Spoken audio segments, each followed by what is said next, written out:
You ask Tiger to solve. This deals with linear equations with one unknown. The final result is x equals -5/7. Let's solve it step by step. Simplify the expression. Expand the parentheses. Simplify the arithmetic. Multiply the coefficients. Group like terms. Combine like terms.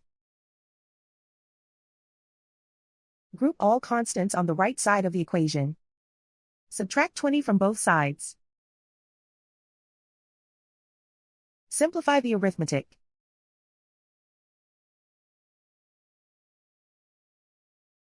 Isolate the x. Divide both sides by 28. Simplify the fraction. Find the greatest common factor of the numerator and denominator. Factor out and cancel the greatest common factor.